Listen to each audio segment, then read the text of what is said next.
As many of you are well aware, America is in more debt right now than ever before in its history. On top of this, we now hear that Obama will be raising America's debt ceiling in the next few days from about 14 trillion to about 16 trillion.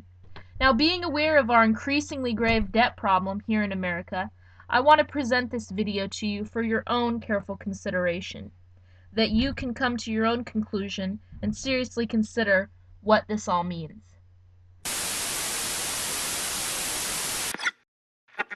The following is a fictional story of events that may happen in the near future. 8 a.m. New York Stock Exchange. It's a cold, breezy day on Wall Street as markets await the Federal Reserve's announcement for QE4. Futures are up significantly. The Dow Jones just breached its 2008 high of 14,164. Gold just hit an all-time high of 2,900. Silver just breached $100 per ounce. The dollar index is holding at 53. With official unemployment at 16.3%, there is a nervous feeling on Wall Street that if this doesn't work, the world could implode into a depression that will last for the remainder of the decade. 8:19 a.m. Beijing. Chinese officials announced that they can no longer allow Washington to devalue their holdings. After making their concerns private, China accepts that Washington will never stop paying its debts with inflated currency. China makes an official statement from Beijing, quote, "We have made our concerns known privately for some time. With QE4 about to be announced today, China will have no choice but to stop purchasing U.S. treasuries. We have allowed Washington to try to work through their imbalances for 4 years. But with global inflation and U.S. consumers rapidly shrinking as a percentage of global GDP, we feel that a Western recovery is unlikely until they reform their entitlement programs." 8:45 a.m. New York Stock Exchange. Upon hearing the statement from China, Dow futures have a sharp reversal and begin to drop. Gold leaps past $3,000 per ounce, up $150 per ounce in the last 26 minutes. CNBC awaits a statement from the White House. 8:50 a.m. Washington, D.C.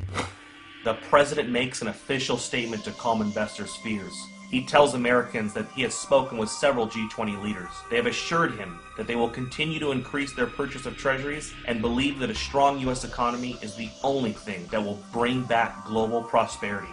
He has also spoken to Chairman Bernanke, who assures him that a strong dollar will be the result of QE4. The president also reminds Americans that his recent New Deal recovery programs that he passed through executive order will increase the likelihood of a lasting recovery. He also notes that Beijing, since 2009, has slowly been reducing their holdings, so the impact will be minimal.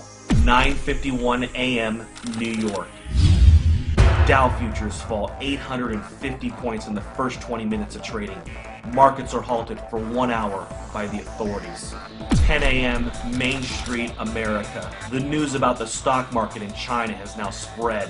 A panic begins to set in and unprepared Americans rush to the grocery store. In an attempt to purchase food and water, Americans that didn't know what was going on are alerted by all of the news stories and panic buying. Within 50 minutes, there is a nationwide rush to the stores. Empty store shelves in America become a reality. 10:52 a.m. New York. Markets reopen and the Dow Jones resumes its collapse. Investors around the world join the sell-off in bonds and stocks and begin to purchase commodities. Unlike the panic of 2008, this time commodities are seen as the only safe haven from a dollar crisis.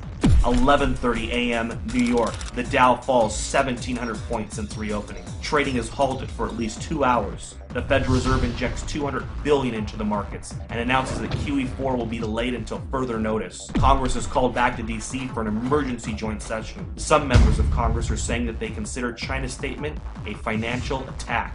12 p.m. Main Street, America. Several cities begin to see civil unrest after grocery stores are forced to close. Traffic in the streets and violence break out. The president puts the National Guard on alert for a possible deployment onto U.S. streets if things don't get under control soon. Several news agencies are reporting injuries at grocery chains and call for the authorities to do something before it gets worse. 12:15 p.m. Toronto, Canada. George Soros tells CNBC that a run on treasuries is imminent and that there is nothing the government can do to stop it. He says it is unfortunate that a controlled decline of the dollar was not coordinated better over the years. Today really could have been avoided if not for the Tea Party politicians who demanded fiscal responsibility and a constitutional government. 3 p.m. Gold closes at $11.53 for the day at $4,053 per ounce. Silver closes at $173 per ounce. The president announces that due to civil unrest in some areas of the country, U.S. stock markets will remain closed for the rest of the day. With the exception of mining and other inflation-related stocks, the majority of U.S. stocks are down significantly due to the sell-off and flight to safety in commodities. The Federal Reserve announces that it will begin to purchase U.S. treasuries and stocks in order to stabilize the markets. But this only feeds investors' fears of a full-blown treasury run and collapse of the dollar. 6 p.m. Asia. Asian markets begin a massive sell-off. Dollar collapse rumors begin to take hold of the markets. CNBC Asia looks into a possible COMEX default and complete breakdown in the U.S. economy. Gold spikes in Asia, up 17.50 in the first complete hour of trading. Gold is now at 58.03. 7 p.m. Gold and silver bullion dealers across the world have suspended all sales due to no inventory. A COMEX default is now expected. Several central bank representatives propose a freeze on currency markets and a fixed devaluation of the US dollar in order to calm investors. 7:30 p.m. the United States. The sun sets on America. In the last 12 hours, the world has changed. Americans are glued to their televisions taking a crash course on a debauched currency. Smoke from fires in the cities have put a dark cloud over the nation. 7:45, the Federal Reserve. The Federal Reserve announces it will inject $1.5 trillion into the markets in order to stop any further decline in stocks. 7:55 p.m., OPEC. The final nail in the coffin. OPEC nations halt oil trades in US dollars until further notice. They will only accept euros, renminbi, or gold. 7:59 p.m. The Federal Reserve's announcement to inject $1.5 trillion into the markets causes a sharp reversal in overseas markets. Stocks begin to rally even as Main Street melts down. 8 p.m., Manhattan. Gerard Adams, president of the National Inflation Association, sends out an urgent email alert. In it, he informs members that it is with great sadness that the time to warn and prepare Americans for hyperinflation has ended.